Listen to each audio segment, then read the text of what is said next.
राज्यातल्या शेतकऱ्यांचे प्रश्न आता गंभीर होत आहेत, ते सोडवले नाही तर शेतकऱ्यांना हातात शस्त्र घ्यावं लागेल असा इशारा शिवसेना पक्षप्रमुख उद्धव ठाकरे यांनी दिला। यावेळी त्यांनी राज्य आणि केंद्रातल्या सरकारवर जोरदार टीका केली। त्याचबरोबर गाय वाचवण्यापेक्षा देश वाचवण्याची गरज असल्याचं सांगत पाकिस्तानला धडा शिकवण्याची गरज असल्याचं म्हटलंय। तर मध्यवर्ती निवडणुकांना तयार असल्याचंही त्यांनी म्हटलंय। शेतकऱ्यांच्या समस्या जाणून घेण्याकरता 6 मे पासून 2 दिवसांचं शिवसंपर्क अभियान राबवणार असल्याची घोषणा देखील त्यांनी केली।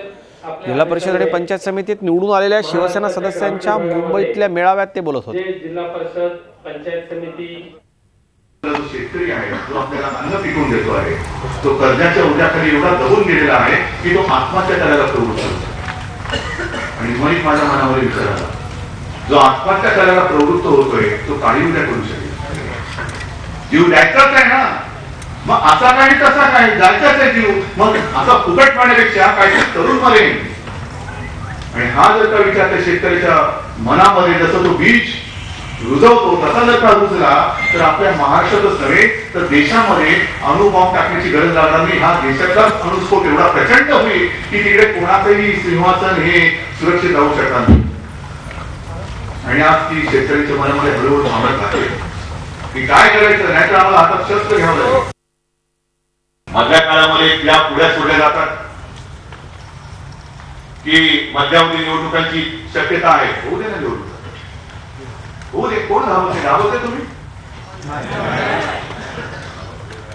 मध्यावधी निवडणुका उद्या कशाला, आज घेतल्या तरी आमची तयारी आहे। काय वाचवा, मग तुम्ही कोणी तिला गोमाता म्हणायचंय तो गोमाता माना, सावरकरांचे विचार ज्यांना मानायचे आता ते सुद्धा हिंदुत्ववादी। सावरकरांच्या विचाराप्रमाणे गाय हा उपयुक्त पशु आहे, मग कोणी हिंदुत्व जर का असं हिंदू बोलला तर मग तो हिंदू आहे की नाही?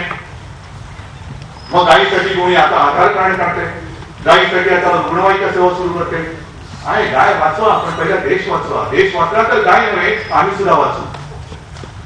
आज पहिल्या प्रथम सरकारकडनं गाय वाचवण्याची गरज नाहीये, देश वाचवण्याची गरज आहे। झी 24 तास रहा एक पाऊल पुढे।